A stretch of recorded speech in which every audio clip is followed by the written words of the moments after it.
Après la tentative de coup d'État, Patrice Talon sort du silence.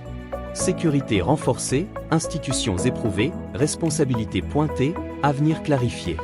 Que retenir du bilan présidentiel ?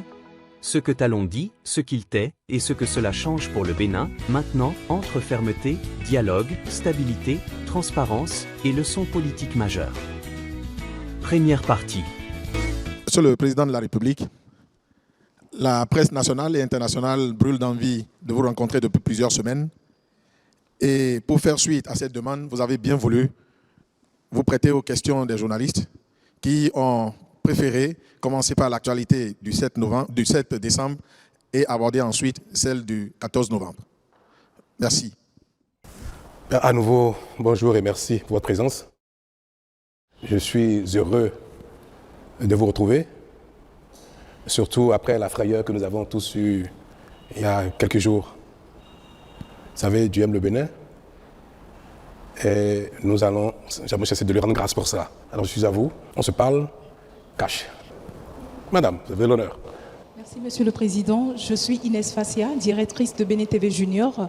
Les enfants m'ont remis plusieurs questions, mais dans ce lot-là, je vous pose une seule. Ils veulent savoir comment vous vous sentez après le 7 décembre. C'est des enfants qui veulent savoir comment se porte le Père de la Nation. Aussi simple que ça. Merci. Je vais bien. Je vais très bien, même si mon moral a pris un petit coup. Pas pour moi-même, mais pour le pays entier. Parce que cet incident, c'est comme ça que je le qualifie, parce que pour moi, ce n'est pas véritablement une tentative de coup d'État, parce qu'il faut bien plus que ça pour soumettre un État entier. Je suis peiné, j'ai été très malheureux, je continue de l'être, pour l'image que cela donne de notre pays. Et c'est cela qui, en fait, constitue ma véritable souffrance. Pour moi-même, je vais très bien physiquement, et mon moment a pris un petit coup quand même. Pour cela, vous savez, nous aimons tous le Bénin, malgré nos divergences, nos heurts, nos disputes. Je pense que la quasi-totalité des Béninois, elle était loin de penser qu'un tel événement se produirait au Bénin. Ça nous ramène des dizaines d'années en arrière. Mais ça va, et je veux espérer que tout le monde va bien également. Donc dites aux enfants que je vais très bien. Je leur dirai, avec votre permission, la deuxième question.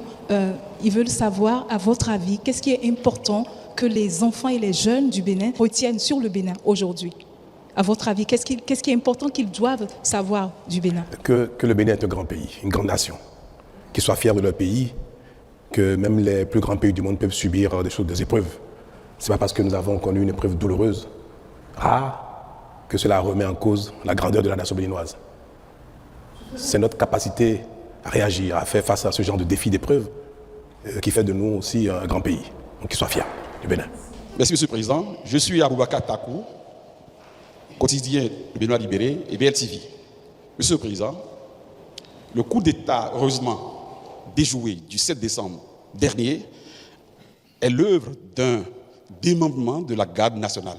Une essence que vous-même avez inspirée et créée. Et à ce qui paraît, cette garde nationale est l'essence la plus chouchoutée de notre armée nationale. Monsieur le Président, avec le recul, n'avez-vous pas un sentiment de regret d'avoir constaté que c'est plutôt les enfants de la bonne maman qui ont été à l'origine de cette trahison à l'encontre de la République? Je vous remercie. Non, je n'ai pas de regret du tout. Et je peux vous dire que ce n'est pas la garde nationale qui a opéré l'attaque. Non, heureusement. Vous savez, dans toutes les communautés du monde, quelle que soit l'époque, il y a toujours des marginaux. On ne peut pas reprocher à la nation béninoise d'avoir en son sein quelques voyous, quelques crapules, quelques marginaux. On ne peut pas reprocher à la garde nationale, à l'armée tout entière, d'avoir en son sein des crapules. Alors, ce qui aurait peut-être permis de qualifier la garde nationale d'un corps en rébellion, c'est si nous avons pu avoir tout le commandement, ou une partie du commandement, ou du sous-commandement, ou bien une frange importante de l'unité. Ça n'a pas été le cas, heureusement. Et ceux qui ont opéré l'attaque n'étaient pas tous. Sinon, dans leur grande majorité, ils ne relèvent pas de la garde nationale. Ce sont quelques soldats qui étaient en séjour dans le camp de Togben pour des formations, pour des mises à niveau assurées par quelques formateurs de la garde nationale. Et je peux vous confirmer que l'armée béninoise tout entière, et notamment la garde nationale, elles ont été extraordinaires. Elles ont, dans les premières minutes, confirmé leur allégeance à l'État, au chef supérieur des armées, à leurs autorités, et ont engagé immédiatement des hommes pour venir au secours de l'État, pour venir porter main forte pour mater les voyous. Nous avons reçu un détachement de la garde nationale elle-même qui est à Dessa, à Lada, et un détachement également de la caserne de Ouida. Toutes les autres casernes ont appelé le chef d'état-major général, ont appelé le commandant de la garde républicaine pour demander la conduite à tenir.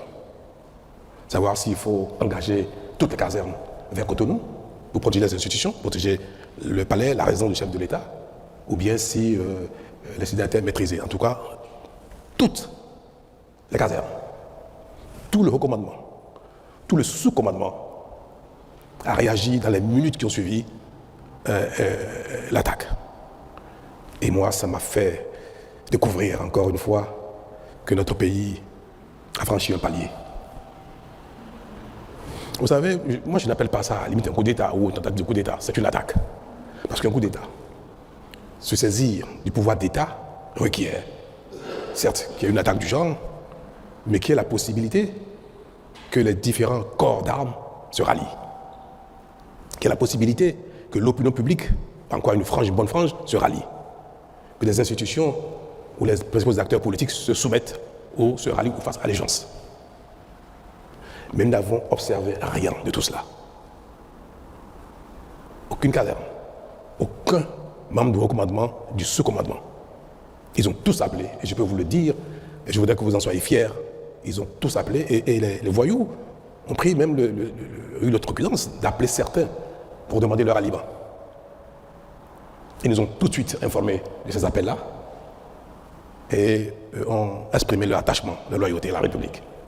Donc ce n'est pas la garde nationale, ce n'est même pas un démembrement de la garde nationale, ce n'est pas un commandement de la garde nationale, ni même un sous-commandement de la garde nationale. Je crois que nous devons garder notre fierté à l'égard de la garde nationale. Et le 1er août prochain, je serai parmi vous, dans le public ou une partie de la tribune, j'aurai le bonheur, le plaisir, l'honneur de me lever et de les applaudir. Parce qu'ils ont été extraordinaires. Une était ma volonté de limiter les dégâts. Quand ils ont fui de la télévision et se sont retranchés dans la caserne aurait été bombardée. Les renforts qui sont venus d'Alada, de la garde nationale, et de Ouida étaient en position de bombarder le camp de retraite, c'est-à-dire Togben. Nous avons imaginé ce que ça aurait engendré comme dégâts humains, aussi bien dans la caserne que hors de la caserne. Parce qu'il y a eu beaucoup de jeunes soldats en formation qui n'étaient pas avec eux, mais qui ont embarqué. Vous avez dû le constater dans la vidéo qui a circulé à l'occasion de leur prise éphémère de la télévision. Et il disait, je crois, hein, il n'est pas avec nous, bien suis-le. C'était même ridicule. Une bonne partie des enfants, des jeunes qu'ils ont embarqués ne savent même pas pourquoi. Vous savez, dans l'armée, quand un chef vous dit, venez, il y a une opération, vous suivez, par discipline. Donc ils ont embarqué les enfants, les garçons, qui sont venus découvrir sur le site de quoi il s'agissait. Et beaucoup, d'ailleurs, leur ont échappé, pour ne pas être mêlés à cette forfaiture. Alors mes très chers, notez que l'armée béninoise et la garde nationale ont joué leur rôle, et je continue de la garder, je continue d'être fier à leur égard. Merci de nous avoir suivis. Abonnez-vous, likez et partagez pour ne pas manquer la deuxième partie.